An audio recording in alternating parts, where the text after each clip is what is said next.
এমন আগুন যা দুনিয়ার আগুন থেকে ৭০ গুণ বেশি তীব্র হবে। মানুষ তাতে জ্বলে পুড়ে যন্ত্রণায় ছটফট করবে, কিন্তু মৃত্যু ঘটবে না। সেখানে এমন ভয়ঙ্কর ঠান্ডা থাকবে যে মানুষ বরফের মতো জমে যাবে।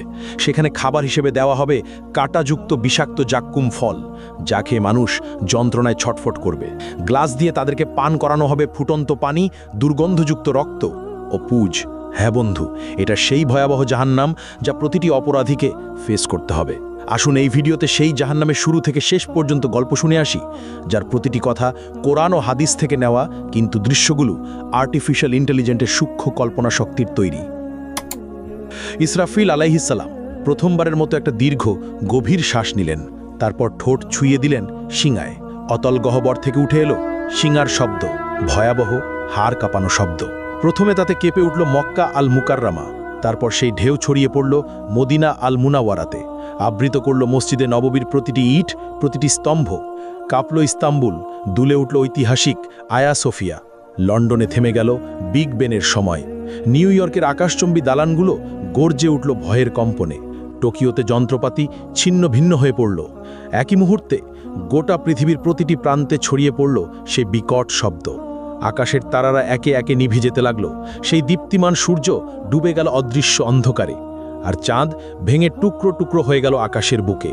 মুহূর্তেই সমগ্র মহাবিশ্ব এক বিশাল কবরস্থানে রূপ নিল। নেমে এলো নীরব নিস্তব্ধতা। সবকিছু সম্পূর্ণ অন্ধকার, সবকিছু মৃত্যু কোলে ঢলে পড়েছে। সবকিছু আচ্ছাদিত হয়ে গেল, শুধু আল্লাহ অবশিষ্ট রইলেন। ঘোষণা আসলো, আজ কার জন্য রাজত্ব? কিন্তু কেউ উত্তর দিল না। কতক্ষণ স্থায়ী হলো এই ভয়াবহ নীরবতা? ৪০ বছর, নাকি ৪০ দিন, নাকি ৪০ ঘন্টা? কেউ জানে না, কারণ সময়ও থেমে গেছে, স্থানও বিলীন হয়ে গেছে। শুধু আল্লাহ জানেন এই অপেক্ষার দৈর্ঘ্য কত হবে। মৃতরা মিশে গেছে মাটির সঙ্গে, হাড়গুলো মিশে গেছে ধুলায়, চুলগুলো পচে গেছে, নখেরও অস্তিত্ব নেই। কিন্তু আত্মাগুলো এখনও অপেক্ষায় আছে। বারজাকের জগতে তারা অপেক্ষা করছে, কারোর জন্য কবরের শাস্তি, কারোর জন্য কবরের নেয়ামত। কিন্তু সবাই অপেক্ষায়। তারপর এলো সেই পবিত্র মুহূর্ত। দ্বিতীয় আদেশ প্রতিধ্বনিত হলো, শিঙায় আবার ফু দাও ইসরাফিল। ফলে ইসরাফিল নিলেন দ্বিতীয়বার গভীর শ্বাস। কিন্তু এবার তা ভিন্ন, এবার তা জীবনের শ্বাস, এবার তা পুনরুত্থানের শ্বাস। ইসরাফিল দ্বিতীয়বারের মতো শিঙায় ফু দিলেন। শব্দ ছড়িয়ে গেল সর্বত্র। পৃথিবী ফেটে যেতে লাগলো প্রচণ্ড শব্দে। এক এক করে কবরগুলো খুলে গেল। ভেতর থেকে উঠল হাত, তারপর বাহু, তারপর মাথা। হাড়গুলো এক একে জোড়া লাগলো। মাংস জুড়ে গেল হাড়ের সঙ্গে, চুল গজিয়ে উঠল মাথায়, চোখ বসে গেল চোখের কোটরে। প্রতিটি মানুষ দাঁড়িয়ে গেল একে একে, ধুলো মাটিতে ঢাকা, অবাক, নগ্ন, ভীত আর কাঁপছে। তারা জিজ্ঞেস করল, কে আমাদের ঘুম থেকে জাগালো? তারপর তারা মনে করল সেই ভয়াবহ সত্য। তারা বলতে লাগলো, হায় আফসোস আমাদের, নবীগণ সত্য বলেছিলেন।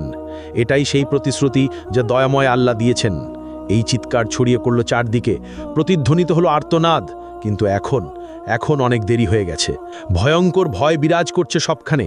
তারা পালানোর জায়গা খুঁজছেন, কিন্তু নেই। তারা লুকানোর জায়গা খুঁজছেন, কিন্তু তাও নেই। তারপর দূর থেকে ভেসে আসছে কণ্ঠস্বর। ফেরেশতাগণ বললেন, লাইন ধরো, সবাই হাসরের ময়দানে যাও। এই আদেশ শুনে মানুষ যেন পালহারা ভেড়ার পাল টেনে নেওয়া হচ্ছে একে একে, দলবদ্ধভাবে। কাঁপতে কাঁপতে হাঁটছে, শ্বাস আটকে যাচ্ছে, হৃৎপিণ্ড দ্রুত কাঁপছে। তারা ফিসফিস করছে, ইয়া রাব্বি, ইয়া রাব্বি।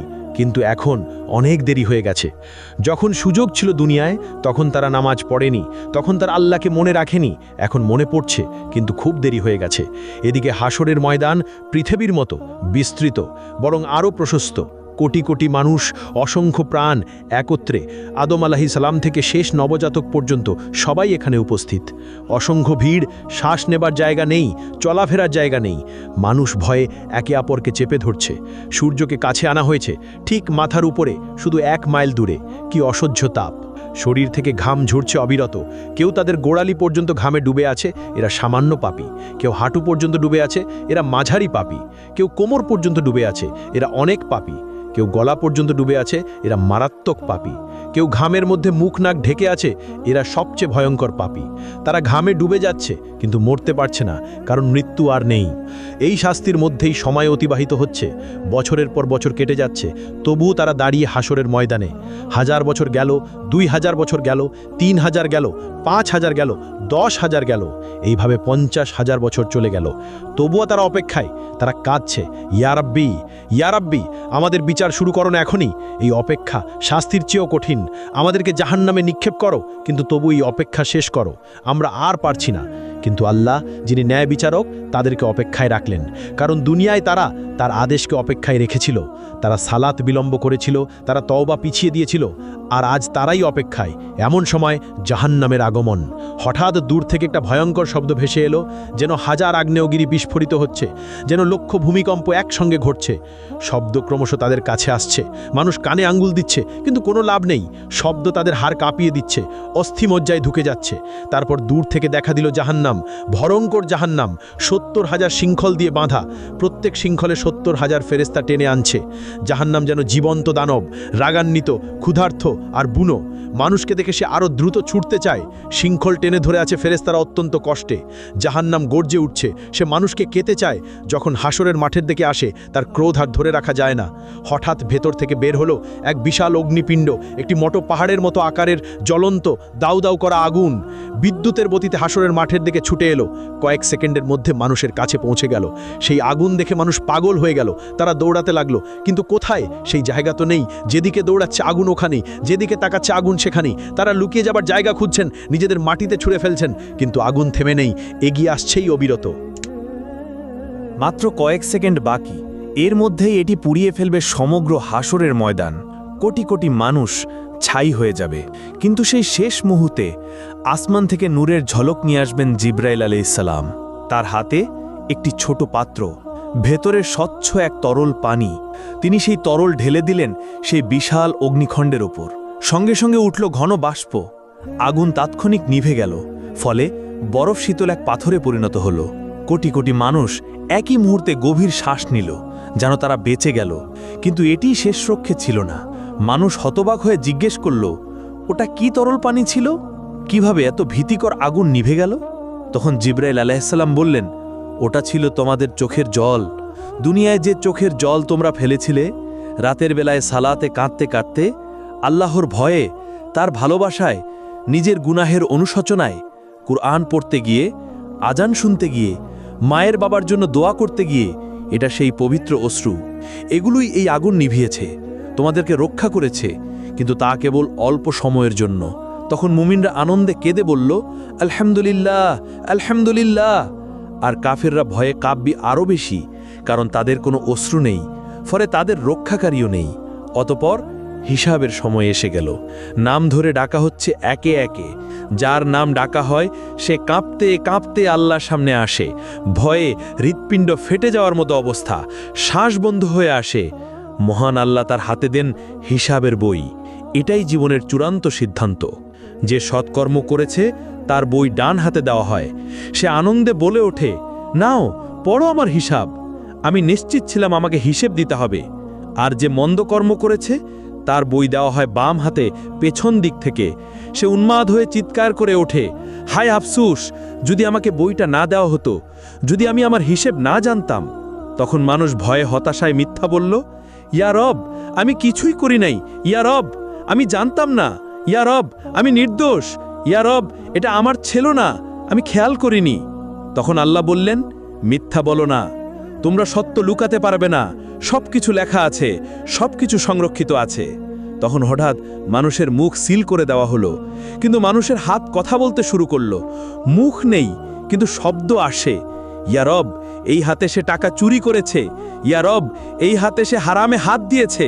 ইয়া রব, এই হাতে সে জুলুম করেছে।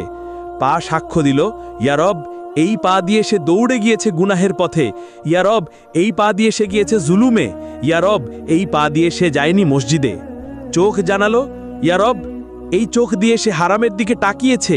ইয়া রব, এই চোখ দিয়ে সে নোংরা ছবি দেখেছে। কান বলে উঠল, ইয়া রব, এই কান দিয়ে সে হারাম শুনেছে। ইয়া রব, এই কান দিয়ে সে গীবত শুনেছে। জিহ্বা বলে উঠল, ইয়া রব, এই জিহ্বা দিয়ে সে মিথ্যা বলেছে। ইয়া রব, এই জিহ্বা দিয়ে সে গীবত করেছে। ইয়া রব, এই জিহ্বা দিয়ে সে গালাগাল করেছে। মানুষ হতবাক হয়ে গেল। নিজের অঙ্গ প্রত্যঙ্গই তাকে ধোঁকা দিচ্ছে। তারা আক্ষেপে নিজেদের চামড়াকে বলল, তোমরা কেন আমাদের বিরুদ্ধে সাক্ষ্য দিলে? তারা উত্তর দিল, আল্লাহ যিনি সব কিছুকে কথা বলান, তিনি আমাদেরও কথা বলালেন। এভাবে সত্য প্রকাশ হয়ে গেল পুরোপুরি। কিছুই আর গোপন থাকল না। সে আর মিথ্যা বলতে পারল না, সে আর অস্বীকার করতে পারল না, কারণ তার নিজের দেহ সাক্ষ্য দিয়েছে। অতপর প্রত্যেক কাজের ন্যায় বিচার হবে। অতি সামান্য ভালো কাজেরও প্রতিদান পাবে, অতি সামান্য মন্দ কাজেরও শাস্তি পাবে। কিছু বান্দাকে আল্লাহ ক্ষমা করলেন তার রহমতে, তার করুণায়, কিন্তু অধিকাংশ যাবে জাহান্নামে। আদম সন্তানের প্রতি ১,৯৯৯ জন যাবে জাহান্নামে। এভাবে হিসাব শেষ হলো। এবার আসলো বিচ্ছেদের সময়। মানুষকে লোহার শৃঙ্খল গলায়, হাতে, পায়ে দিয়ে ভেড়ার পালের মতো টেনে নেওয়া হচ্ছে জাহান্নামের দিকে। তারা কাঁদছে, মিনতি করে, ইয়া রব, আমাদের আরেকবার সুযোগ দাও, আমাদেরকে দুনিয়ায় ফিরিয়ে দাও, আমরা নিজেদের ঠিক করব, আমরা ভালো হয়ে যাব। কিন্তু না, অনেক দেরি হয়ে গেছে, আর এমন সুযোগ নেই। ফেরেশতারা তাদেরকে টেনে নিয়ে যাচ্ছে নিষ্ঠুরভাবে। চলো, এটাই তোমাদের জায়গা। অতপর জাহান্নামের উপর বিস্তৃত হলো একটা সেতু, চুলের মতো সূক্ষ্ম, তরোয়ালের মতো ধারালো। হ্যাঁ, এটাই সিরাত। তাদেরকে তা অতিক্রম করতেই হবে। কিন্তু কিভাবে? এমন সূক্ষ্ম সেতু পার হওয়া কি সম্ভব? মুমিনরা তাদের নূর নিয়ে যাবে, তাদের জন্য এটি হবে সমতল রাস্তার মতো, তারা সহজেই দৌড়ে পার হয়ে যাবে। কিন্তু মুনাফিকরা আটকে যাবে মাঝপথে, তাদের নূর নিভে যাবে, ফলে তারা অন্ধকারে পড়ে থাকবে। আর কাফেরদের কোনো নূর নেই, তারা এক পাও ফেলতে পারে না, তারা হোঁচট খায়, পড়ে যায়। বেশিরভাগ সিরাত পার হতে পারবে না। তারা হোঁচট খেয়ে জাহান্নামে পড়ে যায়, যেন ৭০ বছর ধরে পড়ে যাচ্ছে জাহান্নামের গহ্বরে। প্রতিটি পতন এক একটি চিৎকার, লক্ষ চিৎকার, কোটি কোটি চিৎকার। জাহান্নাম হা করে অপেক্ষা করছে ক্ষুধার্ত দানবের মতো। সে গিলে নিচ্ছে পতিতদের একের পর এক, একজন, দুজন, হাজারো, লাখো, কোটি, গিলে যাচ্ছে অবিরাম, কখনো ভরে না। আল্লাহ তখন জিজ্ঞেস করবেন, তুমি কি ভরে গেছো? জাহান্নাম বলল, আরও আছে কি? আমি এখনো ক্ষুধার্ত, আমি এখনো ভরি নাই। অতপর যখন পতিতরা জাহান্নামে প্রবেশ করে, তারা সম্মুখীন হয় এক ভয়ঙ্কর উত্তাপের। এই পৃথিবীর আগুনের তুলনায় ৭০ গুণ বেশি তাপ। তাদের চামড়া সঙ্গে সঙ্গে পুড়ে যায়, তারপর নতুন চামড়া আসে, আবার তা পুড়ে যায়। এভাবে চলছেই আছে। জাহান্নামের আগুন মানুষ ও পাথর দ্বারা জ্বালানি পেল, ফলে এটি অকল্পনীয় উত্তাপে জ্বলে উঠল। ফলে তাদের শুরু হলো তৃষ্ণা, ভয়ঙ্কর তৃষ্ণা। তারা পানি চাইবে, দেওয়া হবে, কিন্তু কেমন পানি? তাদের দেওয়া হবে ফুটন্ত পানি, যা তাদের অন্ত্র ছিঁড়ে ফেলবে। তাদের দেওয়া হবে পুজ পানি পান করতে, তারা তা গিলতে চাইবে, কিন্তু পারবে না। প্রতিটি দিক থেকে মৃত্যু তাদের কাছে আসবে, কিন্তু তারা মরবে না। তারা খাদ্য চাইবে, দেওয়া হবে, কিন্তু কেমন খাদ্য? তাদের খাদ্য হবে কেবল কাঁটাযুক্ত উদ্ভিদ। এটি এমন এক জাক্কুম বৃক্ষ, যা জাহান্নামের তলদেশ থেকে জন্মায়। এর ফল শয়তানের মাথার মতো। প্রতিটি গ্রাসে আরাম নয়, বরং ব্যথা আসে। তারা না চাইলেও জোর করে তা তাদের খাওয়ানো হবে। জাহান্নামের শাস্তি শুধু উত্তপ্ত আগুন নয়, এখানে আছে জামহারির, যা ততটাই কষ্টদায়ক ঠান্ডা যেমন আগুনের উত্তাপ। অসহনীয় গরম আর ঠান্ডা প্রমাণ করে যে জাহান্নামের যন্ত্রণা সব দিক থেকে ঘিরে রাখবে। এখন সবাই তাদের স্থান খুঁজে নিয়েছে। জান্নাতের মানুষ জান্নাতে, আর জাহান্নামের মানুষ জাহান্নামে। দরজাগুলো চিরতরে বন্ধ হয়ে গেছে, ভাগ্য নির্ধারিত হয়ে গেছে, চিরকালীন সময় শুরু হয়েছে, আর কোনো ফেরত নেই। জাহান্নামের মানুষ সেখানে চিরকাল থাকবে। চিরকাল, ট্রিলিয়ন বছর, কোয়াড্রিলিয়ন বছর, কখনো শেষ হবে না। জাহান্নামের ৭টি দরজা রয়েছে, অর্থাৎ ৭টি আলাদা স্তর, ৭টি আলাদা দরজা, ৭টি শাস্তি। ৭টি দরজা পাহাড়ের মতো বিশাল, একটির নিচে আরেকটি স্তূপ হয়ে আছে গভীরতর দিকে। ওই দরজাগুলোর আড়াল থেকে এক আলো জ্বলে ওঠে, যার হৃদয়ে ভয়ের সঞ্চার করে। এই দরজার প্রহরীর সামনেই থাকবে চোপ বজ্রের মতো, চেহারা কঠোরতায় খোদাই করা। জাহান্নাম সৃষ্টির দিন থেকে সে কখনো হাসেনি, অটল, নির্মম, প্রহরায় অবিচল। প্রতিটি দরজা ভিন্ন পাপীদের জন্য, প্রতিটি স্তরে আলাদা শাস্তি, কেউ হালকা, কেউ ভয়ঙ্কর। লোকেরা জাহান্নামের দারোয়ান মালিককে ডাকবে, হে মালিক, তোমার রবকে ডাকো, আমাদের জীবন শেষ করে দিক। কিন্তু মালিক উত্তর দেবে শুধু নীরবতায়। প্রথম দরজা আকাশ কাঁপানো গর্জনে খুলবে, এর উপর লেখা থাকবে জাহান্নাম। এই স্থান মুসলিমদের জন্য, যারা ঈমান এনেছিল কিন্তু গাফেল ছিল।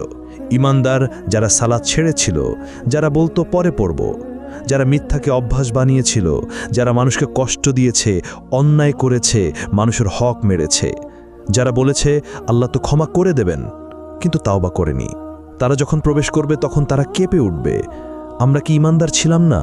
আমরা কি শাহাদা বলিনি? হ্যাঁ বলেছিল, কিন্তু এর দায়িত্ব পালন করেনি। এখানকার শাস্তি অস্থায়ী, যতদিন তাদের গুনাহ থাকবে ততদিন শাস্তি চলবে, তারপর তারা জান্নাতে যাবে। কিন্তু ততদিন পর্যন্ত প্রতিটি ছেড়ে দেওয়া সালাত সমান একটি আগুন, প্রতিটি মিথ্যা একটি শিখা, প্রতিটি গুনাহ একটি যন্ত্রণা। আর দ্বিতীয় দরজা খুলবে এক বুনো চিৎকারে, তার নাম লাজা, অর্থাৎ এমন শিখা যা গ্রাস করে। এই আগুন জীবন্ত, এটি যেন বুদ্ধি রাখে, শিকার খোঁজে। এটি খুঁজে নেয় তাদেরকে যারা ইসলামকে উপহাস করেছে, যারা কোরআনের আয়াত শুনে হেসেছে, যারা আজান শুনে উপেক্ষা করেছে, যারা মুসলমানদের নিয়ে ঠাট্টা করেছে। লাজা তাদেরকে আক্রমণ করবে, সাপের মতো লাফিয়ে পড়ে, সিংহের মতো মাংস ছিঁড়ে ফেলবে, হাড় ভাঙবে, আবার তা জুড়ে দিবে। কারণ এখানে ব্যথা এক অন্তহীন চক্র। আর তৃতীয় দরজা সাকার গভীর নীরবতায় খুলবে। সাকার হলো আগুন যা ধ্বংস করে। এখানে শাস্তি তাদের জন্য যারা ক্ষুধার্তকে দেখে বলেছে আমার সমস্যা নয়, যারা ইয়াতিমকে জেনেও ফিরেছে, যারা গরিবকে উপেক্ষা করেছে, যারা সাহায্য প্রার্থীকে ফেলে গেছে, যারা শুধু আরামে মগ্ন থেকেছে। তাদেরকে জিজ্ঞেস করা হবে, তোমাদেরকে এই সাকারে কি সে এনেছে? তারা উত্তর দেবে, আমরা নামাজ পড়তাম না, আমরা গরিবকে খাবার দিতাম না। এখন তারা ক্ষুধার্ত, কেউ খাবার দেয় না, তৃষ্ণার্থ, কেউ পানি দেয় না। যন্ত্রণা ফিরিয়ে আনে তাদের সেই দুনিয়ার নিষ্ঠুরতা। আর চতুর্থ দরজা হুতামা খুলবে এক ধাতব শব্দে। হুতামা এমন আগুন যার হৃদয় চূর্ণ করে। এখানে সোনা রূপাও আছে, কিন্তু কি ধরনের সোনা রূপা? সেখানে আছে আগুনে গলিত জ্বলন্ত সোনা রূপা। যেসব ধনীরা ধন গণনা করত বারবার, যারা বলতো আর একটু চাই, যারা গরিবকে বিদ্রুপ করেছে, সম্পদকে উপাসনা করেছে, তাদের শাস্তি এখানেই হবে। তাদের সোনা হবে গলায় শৃঙ্খল, রূপা হবে ইলোহার চাবুক। হুতামা শুধু শরীর পোড়ায় না, এটি হৃদয়কে আক্রমণ করে, লোভী হৃদয়কে, স্বার্থপর হৃদয়কে বারবার গলিয়ে আবার তৈরি করে, আবার গলিয়ে দেয় এক অন্তহীন যন্ত্রণা। আর পঞ্চম দরজা জাহিম খুলবে এক ক্রুদ্ধ গর্জনে। জাহিম হচ্ছে দাও দাও শিখার ভাটি। এখানে শাস্তি তাদের যারা অহংকারী, যারা দুর্বলদের উপর অত্যাচার করেছে, এমন শাসক যারা প্রজাদের জুলুম করেছে, এমন মালিক যারা শ্রমিকদের কষ্ট দিয়েছে, এমন স্বামী যারা স্ত্রীকে মেরেছে, এমন পিতা যারা সন্তানদের কষ্ট দিয়েছে, যারা মনে করেছে তাদের সিংহাসন আল্লাহর আরশের চেয়ে বড়। আর ষষ্ঠ দরজা সাইর খুলবে যুদ্ধের আর্তনাদে। সাইর হলো রাগান্বিত আগুন, যারা নবীদের সাথে শত্রুতা করেছে, যারা রক্তপাতের স্থপতি, যারা শান্তি নষ্ট করেছে। এক কথায় প্ররোচনাকারী, যুদ্ধবাজ, হত্যাকারীরা এখানেই থাকবে। এখানে প্রতিটি হাড় চিৎকার করবে, প্রতিটি শ্বাস কাঁচ গিলার মতো ব্যথা দিবে। তাদের অত্যাচারিতদের চিৎকার তাদের চারপাশে প্রতিধ্বনিত হবে। আর সপ্তম দরজা হাবিয়া খুলবে এক গভীর ক্রন্দনে। আল হাবিয়া অর্থ অন্তহীন অতল খাদ, সবচেয়ে গভীর অন্ধকার স্থান। এখানে প্রবেশ করবে মুনাফিকরা। এরা সবচেয়ে বিপজ্জনক পাপী, যারা জিহ্বায় বলেছে লা ইলাহা ইল্লাল্লাহ কিন্তু হৃদয়ে বিশ্বাস করেনি, যারা হৃদয়ে বিশ্বাসঘাতকতা করে, যারা ঈমানের মুখোশ পরে কিন্তু জীবনে ফাঁকা, যারা দ্বিমুখী আচরণ করে, যারা মুসলমানদের বিরুদ্ধে ষড়যন্ত্র করে, যারা প্রতারণা করে, যারা আনন্দ করে, ভাবে তারা পৃথিবী শাসন করছে, সেই মুনাফিকরা এখানেই থাকবে। এই হাবিয়াতে রয়েছে বিশেষ শাস্তি। সেখানে মুখোশ চিরতরে ছিঁড়ে ফেলা হবে, মিথ্যা উন্মোচিত হবে, সত্যিকারের মুখ প্রকাশিত হবে, এমনকি আগুনও কেঁপে উঠবে। কারণ মুনাফিকি হলো সবচেয়ে বিষাক্ত মিথ্যা, সবচেয়ে প্রাণঘাতী রোগ, সবচেয়ে বড় বিশ্বাসঘাতকতা। যারা এই হাবিয়াতে নিক্ষিপ্ত হবে তারা পড়তে থাকবে চিরকাল, কখনোই তলানিতে পৌঁছাতে পারবে না, কারণ মুনাফিকির কোনো শেষ নেই। প্রিয় বন্ধু, আপনি এই পর্যন্ত ভিডিওটি দেখেছেন, এই ভীতিকর দৃশ্যগুলো দেখেছেন, এই ভয়াবহ শাস্তিগুলো শুনেছেন। এখন সিদ্ধান্ত নেওয়ার সময়, আপনি কোন দলে থাকতে চান, জান্নাতে নাকি জাহান্নামে? এটা আপনার হাতে, এটা আপনার সিদ্ধান্ত। আপনার এখনো সময় আছে, আপনি এখনো শ্বাস নিচ্ছেন, আপনার এখনো সুযোগ আছে, আপনার হৃদয় এখনো ধুকপুক করছে, আপনার আত্মা এখনো জীবিত। তাওবার দরজা এখনো খোলা, কিন্তু কতদিন পর্যন্ত? আজ রাত পর্যন্ত, নাকি আগামীকাল পর্যন্ত, নাকি পরের সপ্তাহ পর্যন্ত? কেউ জানে না, শুধু আল্লাহ জানেন। সিংহে যে কোনো মুহূর্তে ফু দেওয়া যেতে পারে, যে কোনো শ্বাসে, যে কোনো সেকেন্ডে। ইসরাফিল অপেক্ষা করছে আল্লাহর আদেশের জন্য। আর আপনি এখনো গাফেল, এখনো খেলায় মেতে আছেন, এখনো বলছেন পরে করব, পরে সালাত পড়ব, পরে তাওবা করব, পরে নিজেকে ঠিক করব। কিন্তু সেই পরে যদি আর কখনো না আসে, যদি আজ রাতই হয় আপনার শেষ রাত, আপনি কি প্রস্তুত? সত্যি কি প্রস্তুত? এই ভিডিওটি শেয়ার করুন, আপনার প্রিয়জনদের সাথে শেয়ার করুন, কারণ জাহান্নাম বাস্তব। এখানে বলা প্রতিটি কথাই সত্য, সবই পবিত্র কুরআনে লেখা আছে।